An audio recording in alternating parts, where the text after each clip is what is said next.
So we recently had a huge investor meeting from Nintendo, and as time goes on, we are starting to get the official translations of what took place in these meetings, and there is a lot of big Switch news buried in there as far as major software to come in the rest of this fiscal year ending in March of 2022, and even some planning and direction on what Nintendo has in store for the future of the brand, and even a new Switch entirely, as they are now working on the next generation of Nintendo Switch hardware, so we got to talk about it.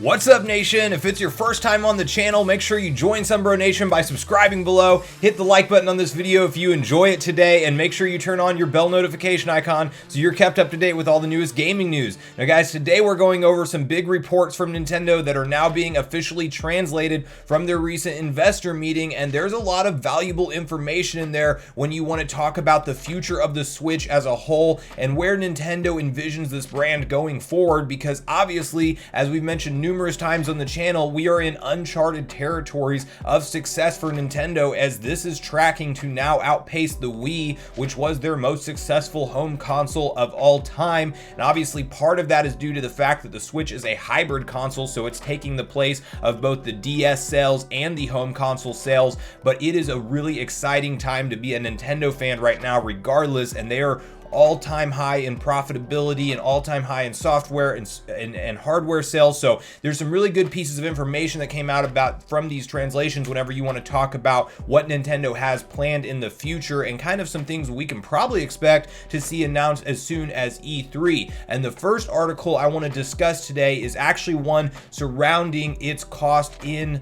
the number of actual new software titles that they are expecting to come to the platform in this fiscal year, because when you're trying to impress investors, you have to be very accurate with what you are forecasting, and they are going on record stating that they have a ton of huge software that they claim to be system sellers going out before the end of the fiscal year, which again, to be clear, ends in March of 2022. So that is between now and the end of March of 2022 that we're talking about in this window. So there is a lot of reason to get excited. So let's dive through the details of the article first. Nintendo discusses current scale of active users on Switch, many new titles planned for fiscal year. During a financial call last week, Nintendo President Shintaro Furukawa weighed in on the current scale of active users on Switch. After the release of Animal Crossing's New Horizons, there was a substantial increase in the number of consumers playing the Nintendo Switch. There was a gradual decrease afterwards, but there was another considerable increase during the year-end holiday season last year, which reached the highest number of active users since the release of the Nintendo Switch. Although the number slightly decreased after the beginning of this calendar year, a lot of consumers are playing the Nintendo Switch with recent March release of Capcom's Monster Hunter Rise. So we don't think that momentum is fading. Many new software titles will be released this fiscal year starting in the first quarter, which we think will help continuously expand the range of consumers who play Nintendo Switch to include those who haven't played Nintendo Switch in a while or are completely new users. So I think the big part of that statement for me is the fact that Nintendo is confident on actually delivering software to continue to drive active users on the Switch this fiscal year, meaning the rest of all of this year in 2021 leading into 2022. And that is a very different statement than what they would have had in a year like 2020, where they were very quiet and silent, and obviously a bunch of games got pushed back. So that is a very reassuring statement to see if you are a Nintendo Switch fan, because as opposed to having to limit your expectations on how many games we might see released this fiscal year, you can now kind of say, okay, obviously Nintendo has a bunch of momentum here. They got a bunch of new Switch consoles in people's hands during the pandemic, which ended up being their most successful year in terms of total Switch unit sales. So that obviously they don't want to fumble that now, and now that things are slowly getting back to more of a normal scenario, they don't want to just, forego all of those users and go back to whatever their current status quo was. They want to keep them actively engaged with the Switch. And how do you do that? You release a bunch of brand new AAA software titles that entice them to pick up their Nintendo Switch and play it again. So it obviously means that Nintendo is going to pull off the gloves this year year and deliver a ton of exciting information. I don't think we're going to see all their software titles announced at E3. I think they're going to have a huge blowout event there, but a lot of these rumors and leaks, and even like the ones we covered yesterday from Zippo, not all of those games have to be announced at E3, but I do think that most, if not all of those games, are in the works for somewhat in the near future release, hopefully even in this fiscal year. So I think as a Nintendo Switch fan, it's totally reasonable to have your expectations set on a big year from Nintendo between now and Q1 of 2022, because they're telling that to their investors themselves, and they're confident that they're going to continue to gain steam, and some of that may be in new hardware and new online features that we're going to talk about in the next huge statement, which is actually Nintendo and what they're spending so much money on in research and development, because they're at a company all-time high, and they're actually projecting that to continue to go to new all-time highs as they walk forward. So I want to discuss that article next, and kind of what to expect from the future of Nintendo, as they are obviously planning some big moves for the future of the Switch brand. When Nintendo held its financial call last week, one investor asked about the company's rising costs when it comes to research and development. The Big N is expecting these expenses to be at nearly 100 billion yen for the fiscal year.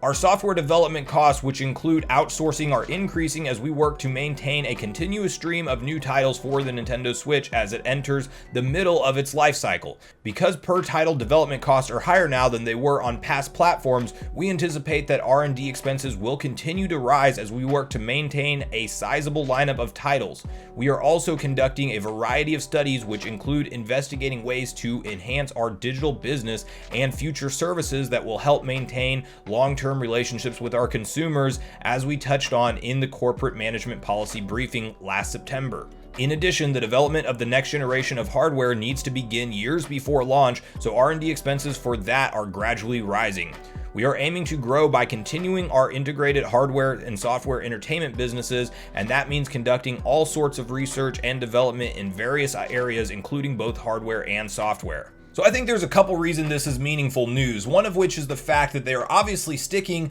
to really a 8-year plan for the Nintendo Switch, which is really reassuring to see, because we obviously saw the Wii U, which was, just call it what it is, it was a monumental failure for Nintendo. It did not sell well, and they actually kind of had to get off the standard generational refresh where they are not lined up with Sony and Microsoft even in the slightest anymore, as we saw the Switch launch in 2017, and it appears that they are projecting a full 8-year life cycle for this, because they are clearly stating that the Switch is only halfway through its life cycle, which also lends to the more likely factor that we will see a Switch revision sooner rather than later, as the halfway point is typically when you will see console manufacturers do this. Now that's not even just Nintendo, that's also Sony and Microsoft. I mean, Sony releasing the PS4 Pro, and then you had Microsoft releasing the Xbox One X. I mean, all of the different refreshes that come out are typically at or a little bit past the halfway point of the console, which is exactly where we're at with the Nintendo Switch. But then you have to talk about also, in addition to just them doing, research on new hardware, which is obviously talking about the next, whatever the Switch 2 is or whatever it'll be called, but like the true next gen upgrade, not just a revision. Besides them doing research on that, they are also doing a bunch of research on their digital business, which says a lot for what they're planning for the future of Nintendo Switch Online. And we did make a video recently on that as well, so I'll link to it in a video card. You guys can check it out after this video if you're interested in it. But I think Nintendo's absolutely planning a huge Switch Online revision, probably something in the way of rumors that we've heard recently, like individual titles being able to be purchased through some form of a virtual console service, or maybe it's a higher tier subscription plan where you have access to a larger library of N64, GameCube, and possibly even Wii if they can pull that off, and be on a higher tier subscription, but then still have access to those games, kind of like what we do with the NES and SNES today. Regardless, Nintendo did a huge firmware update to totally reorganize the NES store and kind of the SNES store. So it was a while back, but there was really no changes that came from that, and it seemed like a fundamental update to support more platforms. Now, whether that's just N64 only and GBA, or even Game Boy Color and all that back catalog, maybe it's that, or maybe they are really planning to expand out more of a store-like format like we saw them do on really every console past the Wii. The Wii and the Wii U both were very successful with Virtual Console. I don't think they got as many sales as they wanted out of it, but on a platform like the Switch, where you have all of these new gamers coming in for the first time and they're really hardcore fans, like whereas the Wii was a lot more of a casual audience with a small percentage of it being hardcore fans, I think Nintendo could absolutely market this right and relaunch their online service and really get some classic titles that maybe won't get their own remakes or full-on re-releases, but that fans will still pick up and purchase those titles for something like a $5.99 or even a $9.99 for certain games, just to be able to play them on the Switch. So I'm really excited to see what Nintendo has planned for their next online service update, because it needs something at this point. You're paying $1.99 basically just as an access fee to play with some friends and to have some old NES and SNES games, and we're seeing them slow the updates of those games. So that's actually one of my predictions still for E3, is that we'll get some kind of announcement on this online service enhancement. And then in addition to that, I think this R&D cost could be going into things like VR, because we are seeing things like Oculus continue to grow and take off, and then we're seeing, obviously Sony working on their next gen PS5 version of VR, and VR is absolutely going to be a part of the gaming space in the future. So will Nintendo participate in that or not? I think they will at some point, and they're probably researching the beginning steps to that in some of this expense. So a lot of exciting things to come from Nintendo this fiscal year, but I want to pose you guys a question and ask you what your opinions are on what you think Nintendo's doing with the rest of the Switch platform, which games you most want to see them focus on this fiscal year. And then also the big question I want to know is if you guys are expecting the Nintendo Switch Pro to launch sometime in this fiscal year, as I'm absolutely predicting it to be. And then I'm also going to be creating a community poll for you guys, so don't forget to go in there and vote on the community tab on the channel before you leave the video today. Thanks so much for watching the video today, everyone. I do truly appreciate you all sticking around until the end. I do at this point in the video want to invite you all one more time to join Sunbro Nation if you haven't done so already. Do so by subscribing below. Hit the like button on your way out on this video if you enjoyed it today, and make sure you turn on your bell notification icon so you're kept up to date with all the newest gaming news. That's going to do it for me, guys. I hope you all have a great day. Sunbro Nation, out.